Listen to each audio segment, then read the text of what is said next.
Welcome to Live Life on Purpose with Jose and Jeff Feliciano from Feliciano Financial Group. In this podcast, brothers and certified financial planner professionals, Jose and Jeff, explain that money is just a tool to achieve the things you want in life, a tool to make the decision to live life on purpose. They draw from years of experience to demonstrate that when your money aligns with your goals, you can live a purposeful life. Because when your vision is clear, your decision is easy.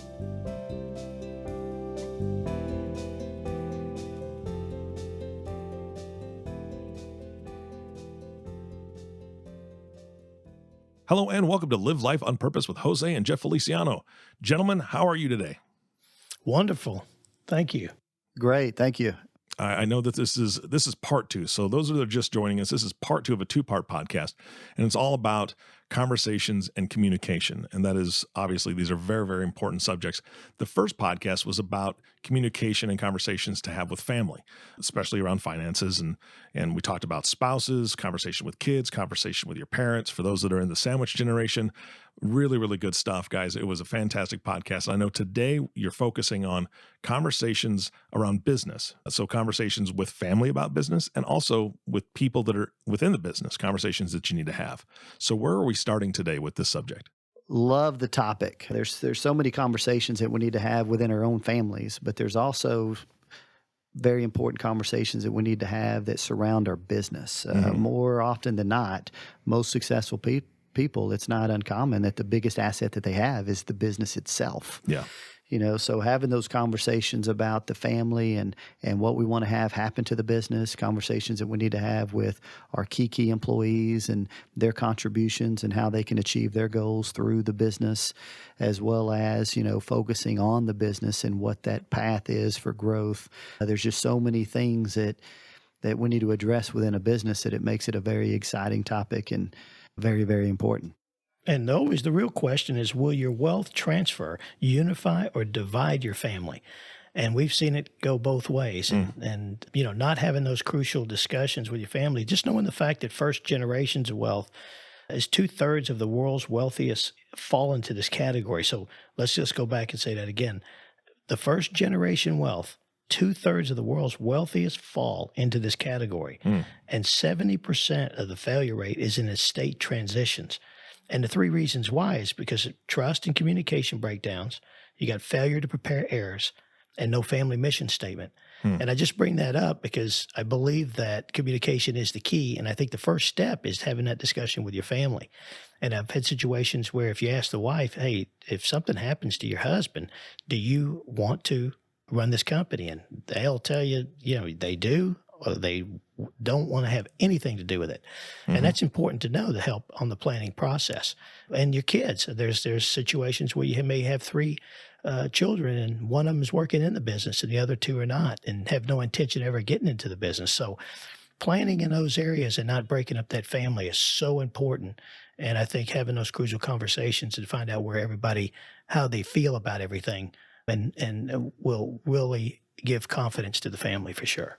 Yeah, that last point you made, Jose, is so important because I think that families really need to understand, both parents and kids, there's a big difference between fair and equal, right? Because if you have one child working in the business and they've done a ton of work to it to grow the business, there's a fairness thing when you talk about estate planning and leaving things to all three kids. What should that child who has been working in the business and helping it to grow, they may get more because of the fact that they've actually put equity into the business than the other two. And that's a fair thing. It may not look equal on paper, but that's fair because of the work they put in. And just having everybody on the same page so there's no hurt feelings, I think is so vitally important, like you're saying. Boy, that's a great comment. I see that all the time. Jose and I had to go through it here in the last few weeks or last couple of months of just thinking through, hey, what is the plan? If something were to happen to you, what happens to the business? Something happens to me, what happens to the business? How do we make sure that, wives and family members and everyone's taken care of, as well as how do we make sure that the employees and the key people that rely on us, that they know that if something were to happen to one of us, that there's not too big of a disruption, that the business has plans. There is a plan in place. People are going to be taken care of, and all of our ducks are in a row to make sure that there is smooth transition so that we don't get killed with taxes or, anything else that may happen. So making sure we're on the same page just becomes critically important, especially when you have a really good business. Yeah. And, the thing is, we have 40 employees and we're affecting almost 100 lives with kids and grandkids and so forth. And so we had a meeting a couple of weeks ago I had both my brothers, my sister, my daughter, wife, and of course my parents are deaf mutes. But I like to get everybody informed, how we're doing, where we're at, just lay it all on the table and think through these things. And I think my goal is to unite the family and just have everybody involved and everybody takes ownership and why people should care about, what we've done over these years. And we want to keep a legacy going. So, that was important to us. And I think having that discussion with family members where they can open up and really be involved, you'd be surprised. People will step up to the table for sure. Yeah, and that last podcast was fantastic, speaking about how to have conversations with your family. But I'd like to pick your brain on how you have conversations with employees and which employees you have conversations with, because now you guys are an anomaly. I'm just going to say that out loud. You guys do a great job of this, having conversations, being very open, investing in your employees, with their future and really caring about them. Not that other business owners don't care, but it is difficult. You have to draw lines on who you have discussions with and so on and so forth. How does a business owner approach this? And what employees should they be talking to about the future of the business? So that kind of comes in two parts. I think any good organization has to try and be as consistent as they can in communicating, hey, here's what was built, here's why it was built, here's our mission statement or the things that, why we believe what we believe. And we have to communicate that as a mission with key contributors, key employees, as well as employees at large. But I think the flip side of that is you find that I don't care if your company has 10 employees or there's 400 employees. The reality is there's a handful, there's 3, 4, 5, the employees that really make the difference. I mean, they're really they make the business what it is, whether it's salespeople, whether it's an operations person, whether it's a compliance or a financial officer. But you kind of, if you could separate the two, what we do for employees and everyone at large, and then what do we do for that leadership team, that 3 or 4 people that really have the influence, really are the contributors, really make the business what it is, and make sure that we share those things that are important to us, what we're trying to accomplish, and just have that dialogue with them. And when you have that dialogue, my favorite question is the Sullivan question. It's, if we're sitting here 3 years from today and we're looking back over those 3 years, what has to happen in your personal life or professional life for you to feel happy about your progress? And as you find out what's important, what dangers, concerns, or fears do you want to eliminate? What opportunities do we want to capture? What strengths do we want to maximize? And it's amazing that exercise, actually, if you do it every 3 months, you're going to list your top 3 dangers or fears. I call them squids on your face. It's you're so into the dangers and fears that we're not seeing the opportunities. But if we can work on eliminating those dangers and concerns and fears, then we're focused on the opportunities that we want to capture. And that's where the growth really, and then of course, strengths you want to maximize, because everybody's got their strengths that they add value. And sometimes we have a tendency to try to improve on people's weaknesses instead of just running with those strengths.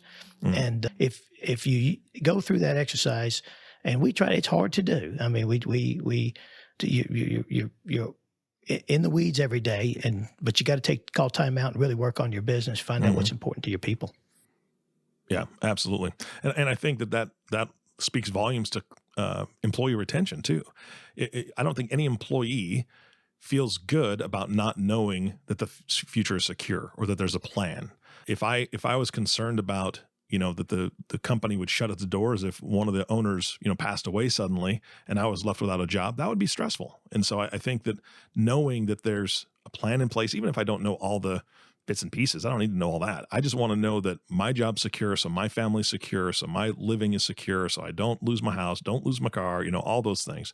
I think every employee has to deal with that. Yeah, so that's a great point. Let me add on that. I think the reality is business owners, you're only as good as the employees you have, and they're an extension of you. So the more you can communicate the things that are important, what you do, why you do it, why you believe what you believe, the better organization, the healthier the organization that you have. The tough part is we get so busy just in the day-to-day operations of our business that we don't take a step back to look above the treetops and to work on our business or work on those key contributors or those key people. So I would say that, a very important thing is to pull Johnny aside, to pull Mary aside and have that conversation with her of, hey, I want to help you achieve the things that are important to you through this business. So if you were to take a look at your life and what's important to you, what does that look like? What are your goals? What are your aspirations? What are you trying to accomplish? And then try to build a plan around not just an investment in retirement and things like that, but how do you help your people achieve the things that are important to them? And the more you're able to do that, the healthier your organization is, the more you're able to do that, the more aligned you are and unified with your key people. Yeah. And, putting those plans in place is so important, or having that discussion. And, we're on the topic of crucial conversations, but having that discussion, because what if you have an 18-year-old son and something happens to you and the wife doesn't want to work in the business, and then you've got your key people that's been with you for 30 years and they're under the direction of your 18-year-old that just has no experience. I mean, it can wreck a company in a hurry. So tying people into your company and having a good transition and talking about and having those discussions and involving everybody puts everybody on the same team. And I think, going into the future, collaboration is the key to success. And I think that there's no way you can do great things by yourself. So involving everybody in the process is so important. Just calling time out and just having those discussions, no doubt about it. And sometimes we have to have outside help. I mean, we get outside help sometimes to facilitate it because, sometimes we're in the weeds, but we need somebody to come in and get those answers for us so we can put a game plan together. Yeah, sometimes you need someone else to pose the tough questions. Yeah. For a variety of reasons, whether it's an emotional question, if it's a touchy subject, if it's a topic that, is very sensitive. So I can't underestimate sometimes having that third party or someone from an outside in posing those objective questions of, hey, if something were to happen to you, what are the plans for the business? What would you want to have happen to the business? There's death, there's just disability, there's ownership issues, there's buy-sell agreements with spouses and each other. But those type of issues that it's very important you have those conversations, but don't be afraid to have a third party help facilitate the discussion, because sometimes there's experience, there's insight that maybe an outside objective person would have and that we wouldn't within, whoever we're talking to. Yeah. Jose, I remember in your book, one of the portions of your book, you actually spoke about, if I remember right, you had to let a family member go, right? And make them go outside the organization to get some more experience to kind of say, hey, look, this is how a business is run. I love you, but you got to go. And then maybe come back a little bit later, right? There's no doubt about it. I mean, sometimes, especially a family business, and I think one of the biggest mistakes is, let's say a dad or brother, or it doesn't matter, but you expect people to be like you, and they're not. I mean, everybody's different. And you just respect those roles. But yeah, there was a day I had to let my sister go, and she came in late and she took her job for granted. And it was a tough love thing, but it was the best thing that ever happened. She ended up being employee of the month where she went. And 2 years later, she came back. She never was late. She never took it for granted. And she really appreciates where she's at. But you can explain it 100 times, but they have to experience it themselves. That's a great point. Absolutely. All right, guys. So we've talked about conversations with the family on, the transition of a business, especially when it comes to a sudden passing, right? Whether the kids are going to be in it, whether the spouse wants to be in it or not. So we've talked about that. We've talked about conversations with key employees as far as kind of the same thing, hit by the bus scenario. But what about business growth and business development? What about those kind of conversations? It's so easy that we get, the reality is we get so busy. I mean, everything it takes to run a business, take care of clients, be engaged with employees. More often than not, we're so busy being in the weeds that it's hard to call time out, get above the treetop so we can just kind of focus on what's next. So it is important that, whether it's once a quarter, once a month, a couple of times a year, just to take a step back and get the people that are very important within your team, within your business, and start thinking about what's next. Hey, what's the plan? What's the strategic plan? What's working in our business? What's not working? What are we great at? How do we expand on that and just make sure that we're thinking through what's next and how do we take this good business and this great team and focus on where the growth is and where the opportunities are. If we knew then what we know now, what would we have done differently? And then just write out a process of the steps that you would take. And, I mentioned Sullivan earlier, but there was a thing called the experience transformer. And I think every relationship you have is an experience. A customer has an experience. When you have events, that's an experience. And, like Jeff said, what's working with that experience and what's not working. And if we know now what we knew then, what will we do differently, and then keep drawing up processes. But it's a continuous process, and you just keep getting better. But you have to capture those experiences and really break it down. And just keep improving on it. And I always like to tell all of our customers, which I consider friends, that my expectation of them is that if they ever call this office or something just doesn't seem right, I expect them to tell me, because if there's a breakdown somewhere, then I want to fix that experience. So it's just a never ending process. And I know that most business owners become business owners because either A, they didn't respect the management that they worked with, or they really had a passion for what they did. But sometimes you get into something, you had such a big passion. Next thing you know, you're a business owner and you're having to do QuickBooks and payroll and taxes and things that just drain your energy. And I think staying with what you do best and really getting the outside experiences and outside world to come in and give you an extra hands to help you in different areas has really had a huge impact for me personally in our business. And I think that, people should really consider that. And I want to say something real quick to the audience. You've got to understand what Jose just said. It couldn't be more true when he says, I want to know if something's wrong. I want to know if something hasn't gone well. When Jose and Jeff and I first started working together, I had actually called in and there was a glitch in the voicemail system. It was completely out of their control. They didn't know it was happening, but there was a glitch in the voicemail system that basically led me to an empty box that didn't say anything. And I let Jose know that. And he was, first of all, he was incredibly grateful. Just, oh, thank you so much for, pointing that out or letting me know. And then he was key in fixing it right away. So I thought, wow, he was very open to that. It wasn't like, hey, oh, shoot, whatever. But I thought that was great. So I wanted to bring that up because that's one of my first memories of working with you guys was you were very receptive to just that little tiny bit of feedback, and you were right on it. So now we've talked about all these different types of transitions, but let's talk about what about the sale of a business, right? When it's time to, instead of just like a hit by the bus scenario, when you're thinking about what you can do for the sale of your business, let's say a family member doesn't want to take it, or maybe they do. Maybe we talk about that as well. But what are your thoughts? What are some business owner options? Well, let me tell you, one of the biggest mistakes I think most people make is, we get so busy running a business that business relies so much on us. And if, there's a huge difference between a business that relies on an owner or just one or two employees than there is a business that can self-sustain, run on its own without the business owner. So I think when you think that way and you think about long-term plans of retirement or a sale of a business, we almost have to take a step back and say, okay, where are we at and what are we great at? And how do we build in a little more infrastructure, do things a little different to where it doesn't solely rely on me and my skills and what I do in order to make the business work and run everything smoothly. And because the multiples that you would get from a potential buyer, especially someone outside of the business, can go up 2, 3, 4 times the amount if it can be structured that way. Yeah. Well, good point.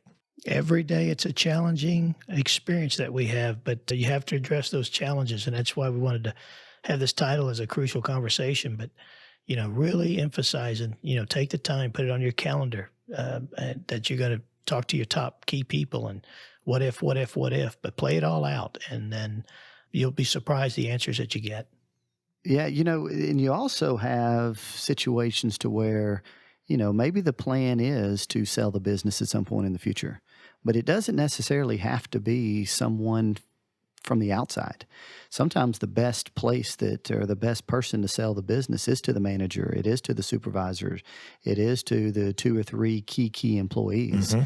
So if they can step in, they know the business, you're aligned value-wise and mission-wise and belief-wise, that if you can just think through the structure and say, okay, in the next 5 years, in the next 3 years, in the next 10 years, how do I get this business? What people do I need to put in place? What processes or systems do we need to create in order to work my way not only out of a job, but to build in a guaranteed buyer to ensure my retirement? And I think more often than not, we look outside, but we've got the people inside that we just have to think a little differently and build what needs to be built to make plans for that.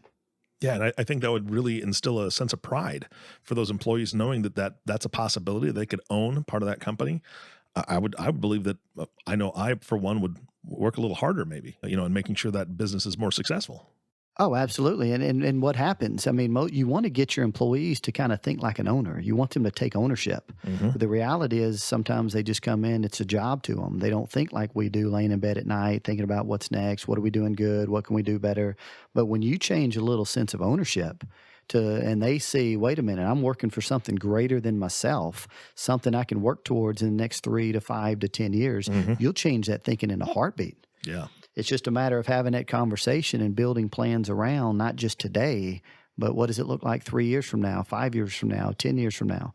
And there's a lot of different ways to do it, whether we're stock ownership and putting money aside in a kitty with a vesting schedule, or maybe we put money aside that, hey, I'm going to put this, instead of paying you extra, if we hit these metrics, we're going to create a pool of money. But instead of me giving it to you, I'm going to put it in this kitty. And if we hit this for the next 3 years or 5 years or 10 years, maybe it builds up enough to help you take care of a down payment and in order to help you buy into ownership. But there's a lot of very creative ways in order to keep that business within the family, within, the group of employees you already have.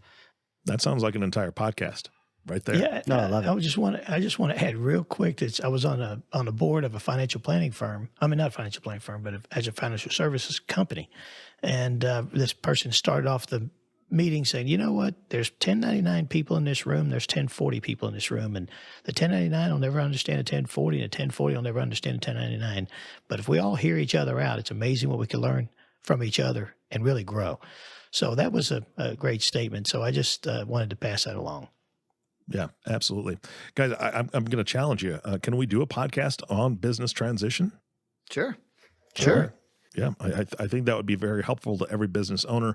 We could cover transitioning it to family and or transitioning it to key employees. And of course, there's always the possibility of an outside buyer. But I think that any business owner, would have more of a sense of pride if they knew that their family was taking care of the business, or the key employees that they've invested their time, resources, and they have strong relationships with are taking over that business. An outside buyer is kind of an unknown. So personally, I would love for my business to go to, my family and continue that legacy. Or if I had key employees, I would, have my employees be able to take it over and be able to watch the continued growth. That'd give me a sense of pride. So guys, I think I would love to have that. I think that most business owners would. Any closing thoughts for today's podcast though? Well, to sum it up, I just hoping we inspired and motivated people to have discussions with their spouse and their families, and then have the discussion with key employees that it's within your firm that Jeff was just describing. If we did that, then that's the purpose of the podcast, because we want people to take action, and no action is action. So let's make it happen. All right, and then I'm gonna speak directly to the listening audience. If you are a business owner, or you are in a situation where you have some wealth that you need to talk to your family about, these guys have done it. They've done it for their clients. They've done it for themselves within their own company. They've got the experience. Please, please, please reach out to them. And guys, I need some contact information from you. What's the best way to reach you if somebody wants to have this conversation and learn how to have these conversations with family and business? So you can do one of two things. You can call us at 903-533-8585, or you can visit the website www.felicianofinancial.com. Fantastic.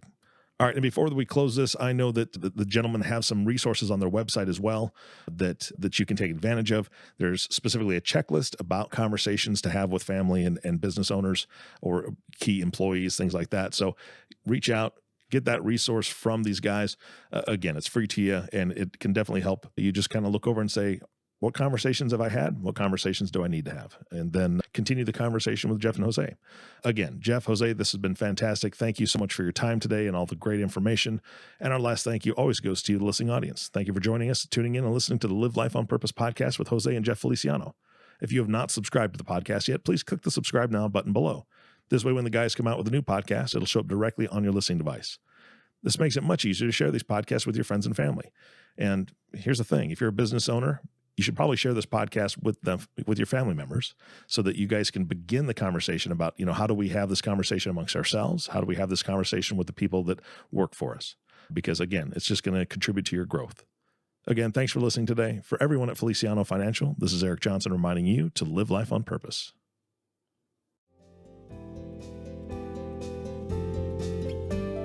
Thank you for listening to Live Life on Purpose with Jose and Jeff Feliciano.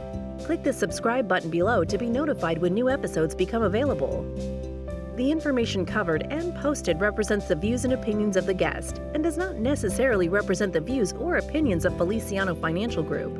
The content has been made available for informational and educational purposes only. The content is not intended to be a substitute for professional investing advice. Always seek the advice of your financial advisor or other qualified financial service provider with any questions you may have regarding your investment planning.